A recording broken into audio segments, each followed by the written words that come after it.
तो यहाँ पर अब हमको देखना है कि बहुपद का मान क्या होता है। बहुत सारी बातें अभी तक हम जान चुके हैं, जैसे बहुपद के प्रकार, कितने प्रकार के बहुपद होते हैं, घात के अनुसार कितने प्रकार का बहुपद होता है और पद के अनुसार कितने प्रकार का बहुपद होता है। इसके अलावा बहुपद क्या है, बहुपद का पद क्या होता है, बहुपद का गुणांक क्या होता है, जो हमारे पहले चैप्टर से रिलेट करता है, जो एनसीईआरटी का तुम्हारा प्रश्नावली 1 है, 2.1 और 2.2, ये पूरा लेक्चर देखने के बाद उसको तुम इजिली कर पाओगे। ठीक है, तो अभी जो हमको बात करना है ना, वो क्या बात करना है, अभी हमको बात करना है बहुपद का मान क्या होता है। बेसिकली बहुपद का मान कहने का मतलब क्या है। आओ हम सबसे पहले उदाहरण पे चलते हैं, उदाहरण देखते हैं, फिर हम बात करेंगे कि बहुपद का मान होता क्या है। तो हमने कहा हमारे पास p ऑफ x। अब देखो p ऑफ x कहने का मतलब क्या है, p ऑफ x कहने का मतलब है कि कोई x चर वाला एक बहुपद है। ठीक है, तो p ऑफ x हमारे पास सिंपल सा बहुपद है x+3। क्या है, x+3। अब हमने कहा बाबू x का वैल्यू हम यहाँ पर रख रहे हैं 1। कितना रख रहे हैं, 1 रख रहे हैं। अब x का वैल्यू 1 रखने का मतलब है कि p ऑफ x यहाँ पर हमको p ऑफ 1 लिखना पड़ेगा, और p ऑफ 1 लिखने का मतलब है जहां पर भी x है वहां पर हम 1 रख देंगे। सिंपल x के जगह पर क्या आ जाएगा 1, और 3 के जगह पर हमारा रह जाएगा 3। 3 और 1 क्या हो जाएगा 4। क्लियर है बात, क्लियर है। तो यहाँ पर समझने वाली बात है कि p ऑफ x हमारा कोई बहुपद है x+3। ठीक है, हमने रखा है x बराबर 1। तो x बराबर 1 पर जो मान निकल के आ रहा है p ऑफ x का, वो कितना निकल के आ रहा है, 4 निकल के आ रहा है। तो कहने का मतलब क्या है, परिभाषा देखो एक बार, परिभाषा यदि देख लो कॉन्सेप्ट क्या है। यदि p ऑफ x कोई बहुपद है, तो बहुपद हो तो x बराबर a पर बहुपद का मान p ऑफ a होगा। हम बोले तुमको x बराबर 1 पर बहुपद का मान बता दो p ऑफ x का, सिंपली x बराबर 1 क्या करना है, बहुपद के अंदर जहां भी x है वहां पर रख देना है, या चर के स्थान पर हमको 1 को रख देना है। क्लियर है बात। कुछ और उदाहरण देखेंगे, जैसे ये तो पहला उदाहरण हो गया हमारे पास। दूसरा उदाहरण देखते हैं। जैसे हमारे पास जैसे हमारे पास 6x² - 7x+3। अब ये एक बहुपद है p ऑफ x बराबर।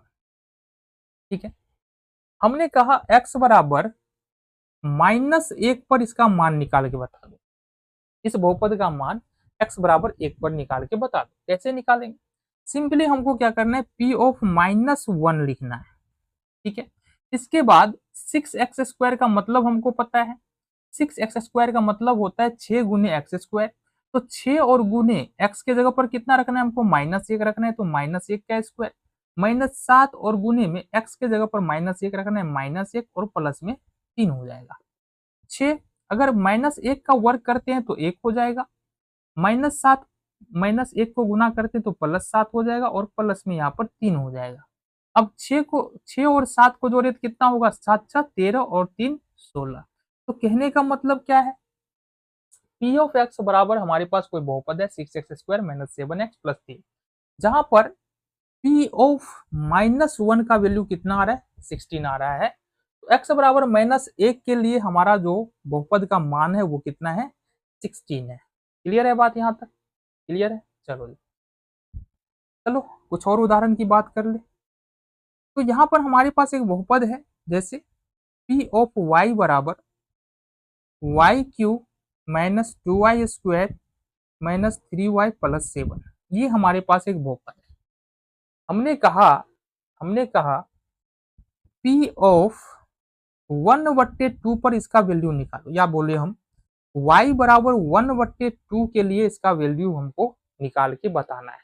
ठीक है, तो कैसे सॉल्व करेंगे, कैसे सॉल्व करेंगे इसको। तो यहाँ पर हमारे पास गिवन क्या है, गिवन है p ऑफ y बराबर हमारे पास दिया है y³ -2y² - 3y और +7। हमने कहा बाबू, हमने कहा कि p ऑफ 1/2 निकालना है। इसका मतलब क्या होगा, इसका मतलब हुआ जहां जहां पर y है वहां वहां पर हमको 1/2 रखना है। जैसे यहाँ पर y³ है, तो यहाँ पर 1/2 का क्या हो जाएगा, q -2 गुने यहाँ पर 1/2 का हो जाएगा स्क्वायर, -3 गुने यहाँ होगा 1/2 और प्लस में हो जाएगा जहां जहां भी y था वहां वहां हमने क्या रखा है, वहां वहां पर हमने रखा है 1/2।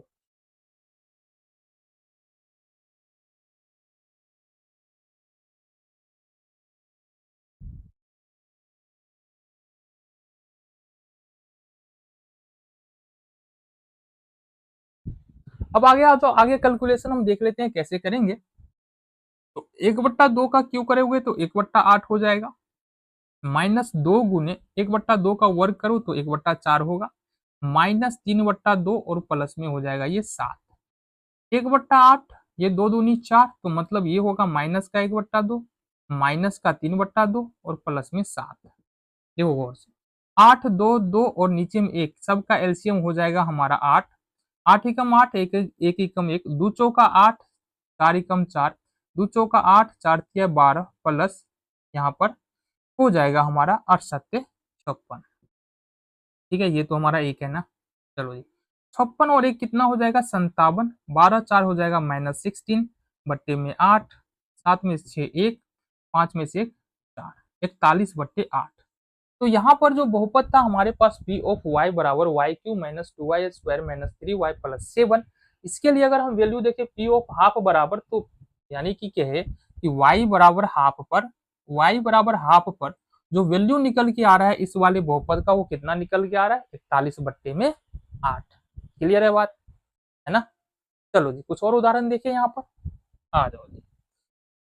तो यहाँ पर तीसरा हो गया, चौथा नंबर का उदाहरण देखते हैं। एक बहुपद है हमारे पास पी ऑफ एक्स बराबर एक्स स्क्वायर प्लस 7x और प्लस में क्या है एक्स स्क्वायर प्लस 7x और प्लस में 10। समझो बात को, यहां पर हमारे पास x बराबर है -2 और फिर दूसरा मान है x बराबर -5। दो वैल्यूज है ना, कितनी वैल्यू है, दो वैल्यू। तो x बराबर -2 पर हमको बहुपद का मान निकालना है, x बराबर -5 पर बहुपद का मान निकालना है। इसके लिए क्या करेंगे, इसके लिए सिंपली करना ये है ना, इस साइड देख ले। इसके लिए सिंपली करना ये है हमको कि p ऑफ x बराबर हमको क्या दे रखा है, एक्स स्क्वायर प्लस 7x और प्लस 10 ये दे रखा है। हमको x बराबर -2 रखना है, ठीक है। तो यहाँ पर होगा p ऑफ -2। तो यहाँ पर x के जगह पर -2 मतलब -2 का स्क्वायर प्लस 7 गुने -2 और प्लस में यहाँ 10। देखो -2 पर यदि पावर 2 है इसका मतलब ये 4 हो जाएगा, क्यों, -2 गुने -2, माइनस माइनस हो जाएगा प्लस और 2 दूनी हो जाएगा 4। ये हो गया हमारे पास प्लस का 4। ठीक है जी। देन 7 दूनी माइनस का 14 और प्लस में यहाँ पर देखेंगे तो हो जाएगा ये 10 4 14 और माइनस का 14 हो जाएगा, 14 माइनस 14 कितना आ जाएगा, 0 आ गया। मतलब कहने का मतलब ये है कि x बराबर -2 के लिए बहुपद का मान क्या निकल के आ रहा है, 0 निकल के यहाँ पर आ जा रहा है। ठीक है, तो यहां से एक कॉन्सेप्ट और हमको समझना है। ये हमने बहुपद का मान देखा कि यदि p ऑफ x कोई बहुपद हो तो x बराबर a पर बहुपद का मान p ऑफ a होगा।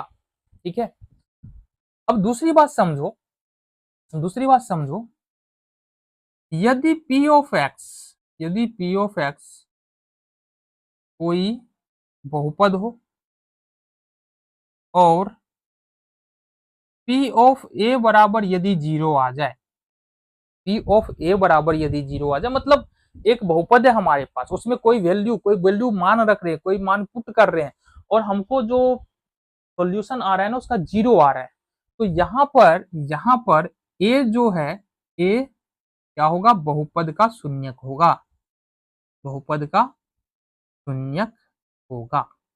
तो कहने का मतलब क्या है, अभी अभी हमारे पास बहुपद था x square plus 7x plus 10, इसमें हमने x बराबर -2 रखा, जैसे हमने x बराबर -2 रखा तो आ गया हमारा 0। तो बहुपद के अंदर ऐसा कोई भी मान जिसको रखने से बहुपद का मान शून्य हो जाता है, वह मान उस बहुपद का शून्यक कहलाता है। जैसे कि दूसरा मान है हमारे पास, बहुपद तो यही रहने वाला है, p ऑफ x बराबर एक्स स्क्वायर प्लस 7x और प्लस 10। यहाँ पर जो दूसरा मान है हमारे पास x बराबर -5, तो p ऑफ -5 रखना है, ये होगा -5 का स्क्वायर प्लस 7 गुने -5 और प्लस में 10। -5 का स्क्वायर करेंगे ये 25 हो जाएगा, 7 को -5 से गुना करेंगे -35 हो जाएगा और प्लस में 10 हो जाएगा। 25 और 10 कितना होगा? 35 - 35 बराबर 0। तो मतलब कहने का ये है कि -5 रखने से भी तो ये मान 0 हो रहा है ना। इसका मतलब ये हुआ कि ये x square plus 7x plus 10 का दो शून्यक तो यहाँ पर हमको क्लियरली दिख रहा है, एक -2 दूसरा -5। क्यों शून्यक है? क्योंकि इस मान को रखने से इस बहुपद का मान कितना आ रहा है? 0। फिर बता दे, अगर हम किसी बहुपद के अंदर में कोई भी मान रखते हैं और बहुपद का मान 0 आ रहा है, इसका मतलब वो जो मान हमने रखा है वो उस बहुपद का शून्यक है। ठीक है, इससे पहले हमने जितना भी वैल्यूज रखा है ना, ये बहुपद का मान तो है। जैसे x बराबर हमने 1 रखा है तो 1 रखने से 0 तो आ नहीं रहा है ना, 0 नहीं आ रहा है, मान तो निकल रहा है बहुपद का, बट ये बहुपद का शून्यक नहीं है। इसी तरह से यहाँ पर x बराबर हम कितना रखा हमने? -1 और आया कितना? 16। शून्य तो नहीं आया ना, शून्य नहीं आया, इसका मतलब क्या हुआ कि ये -1 जो है इस वाले बहुपद का शून्यक नहीं है। लेकिन जैसे ही हमने यहाँ पर इस बहुपद में -2 रखा तो यहाँ पर 0 देके जा रहा है, फिर -5 रखा तो यहाँ पर 0 देके जा रहा है। इसका मतलब जो x square plus 7x plus 10 बहुपद है, इसका दो शून्यक -2 और -5 है। तो यहाँ पर हमने समझा बहुपद का मान क्या होता है, साथ ही साथ बहुपद का शून्यक क्या होता है। क्लियर है बात?